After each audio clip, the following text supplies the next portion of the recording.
There's something magical about being in a theater and waiting for a film to start. And the anticipation that builds up, and the magic that happens when you see the word Star Wars pop up on the silver screen in its bright yellow font, and you hear John Williams' epic score. In this video, I'm going to be talking about the latest Star Wars film, and quite possibly the last one to feature the Skywalkers. So let's get it.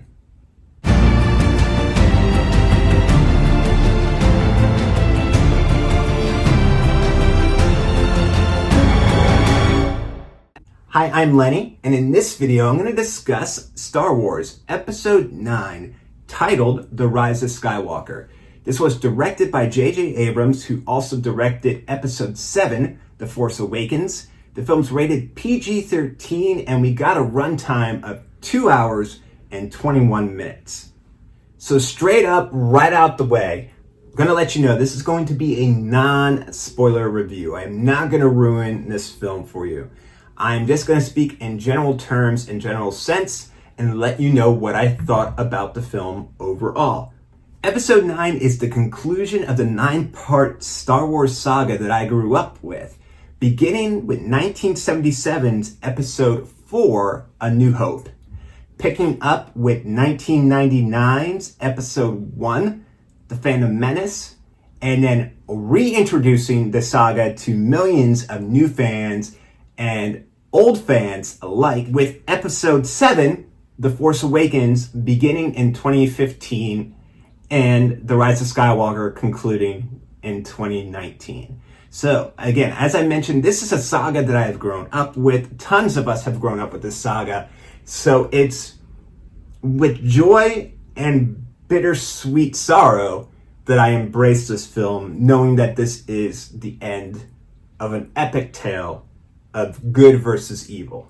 Episode 9 picks up basically where Episode 8 leaves off.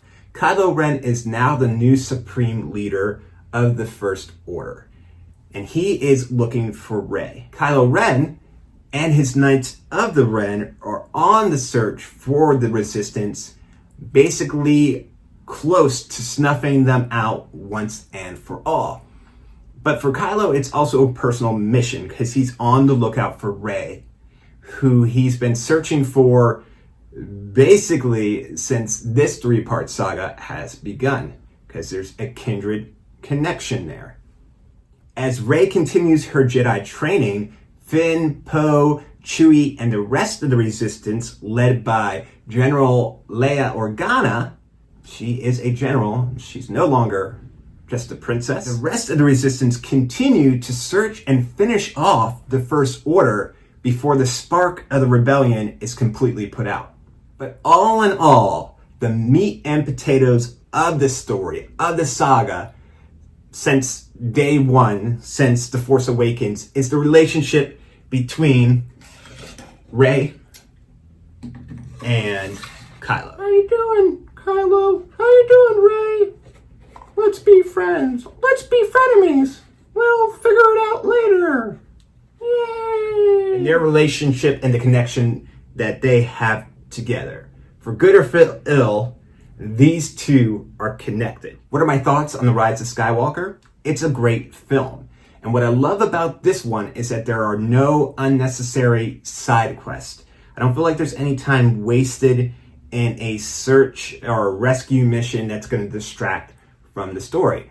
I feel that the story moves on with purpose. Answers to questions that have formed in Episodes 7 and 8 and even in 9, they will be answered. Now the tough thing is, are the fans, the fan base, are people going to be happy with the answers that are given? That remains to be seen. And there may be some people that are not happy regardless of what happens, regardless of what answer is given, that are not going to be happy with the ending. But I do feel like we get the answers that we need. Does that mean that there's no loose ends to tie up? Some loose strings along the way? No, I feel that there are quite a few loose ends, a few loose strings that are left unanswered to a certain degree. And I'll have to be content with that. It's not enough for me to dislike the movie. I'm given enough information to put together, all in all, what happens. And to get the knowledge that I need from that. As much as I love Star Wars, there is no way in hell that I would want to be a director on one of these films within the franchise. It is an impossible task. An impossible task because you are not going to make the Star Wars fan base happy. With Episode 7, J.J. Abrams did a great job introducing the old and the new and forming a new story. But so many people were upset that it followed a very similar Star Wars formalic plot. So what happens? We get Rian Johnson, who is going to direct The Last Jedi. What happens here? Rian Johnson takes the story in a completely bold and different direction. And people not only lost their minds, they lost their shit. People flipped out, people wanted to riot, people were writing for petitions, people wanted Star Wars 8 rewritten, they wanted to throw this movie out of the canon. My Luke Skywalker doesn't act that way. Not the Luke Skywalker that I know. Oh no, that's not how Luke acts. And people were very upset because this iconic character that we have grown up with, people felt Rian Johnson took him in a direction that is not the true Luke Skywalker that we know of. So people felt personally attacked to do that to such an iconic character that they knew and put him in a bold and different direction. So it's such a polarizing, especially Episode 8, it's such a polarizing film, such a degree of love and hate. To be a director on these films, you got to have a set of balls, a set of steel balls, and be able to either stand up to the studio or to stand up to the fans, because you are not going to make everybody happy. But I do feel that J.J. Abrams did a great job concluding the saga with Episode 9 and wrapping up this story that has started. And as much as it's a difficult task, I think he's done a great job. I'm very interested to see what other Star Wars fans think about the ending and the answers to the questions that are given. Now, does that mean that I have absolutely no problems, no issues with these 3 final films of the Skywalker saga? No, doesn't mean that. I have a really big bone to pick with these final 3 films. Beginning with The Force Awakens, which I do love, and I saw that in the theater 7 times. No shit. I would show you my movie tickets, but I don't have them out with me. Saw that in the theater 7 times.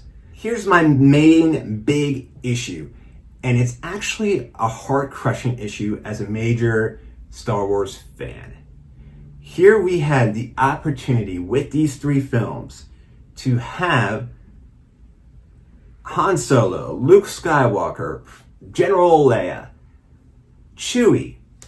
We had this opportunity to have the surviving members of the original cast on screen together at the same time, and it never happened, and the opportunity went out the window. Now, no one can predict life. Stuff happens in life, shit happens in real life, and unfortunately, there's the passing away of Carrie Fisher, which I'm sure no one foresaw coming. But they knew that they were going to kill Han Solo in Episode 7. This is when the whole team was still alive. They knew that they were going to have Luke on a deserted planet by himself in isolation during Episode 7, when everyone was still alive. They chose that route, and there was no way to undo what they did after Kylo kills Han in Episode 7. So that is my biggest problem with this series. A once-in-a-lifetime opportunity to see the characters that we grew up with and loved, these original characters who so brilliantly passed the baton to the new heroes. We never got a chance to see all 3 of them, all 4 of them, on the screen at the same time. Now, of course, unfortunately, Kenny Baker passed away years ago, who was our original R2-D2. So it would have been difficult to have all the cast. Peter Mayhew just passed away recently too, so we'll never have the original Chewie within these films. Again, things happen, life happens, but there was the opportunity to do so when episode 7 came around, and they just didn't take it, and that's a heartbreaker. That sucks. If I was to rate Rise of Skywalker, 1 being the lowest score that I could possibly get, 10 being the absolute best, what would I give it? I would give Rise of Skywalker an 8 out of 10. It is a very good Star Wars film. It is a very good conclusion to a saga. I think all the beats are there. Everything that's necessary to have a great Star Wars film is there. And I highly recommend that you see it. As with any film, especially with a fan base such as Star Wars, there are going to be polarizing different points of view. You don't see people losing their shit as much over the Rise of Skywalker as people did with Rian Johnson's The Last Jedi. But this is within the first week that it's come out, so I guess we'll see. But all in all, for everyone that's ever been involved in this amazing saga that George Lucas has created, and for others who have chimed in and jumped along and helped along the way, I am very grateful for the saga. And a big thank you to everyone involved. It's been such a huge part of my life, and I've enjoyed bringing people that I love into the fold so that they can be a part of it and witness these films also. So to everyone involved, regardless if you see this or not, just want to say a massive thank you to all of you geniuses out there who are involved in this fantastic saga. If you like this video and you want to see other videos like it, all you have to do is hit the YouTube logo down in the bottom corner.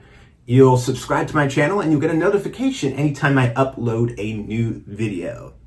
As always, I do want to say thank you so much for watching. Thank you for your time, and thank you for allowing me the chance to talk about these things that I'm passionate about. Thank you for that. Be safe, be careful, and I'll talk to you soon.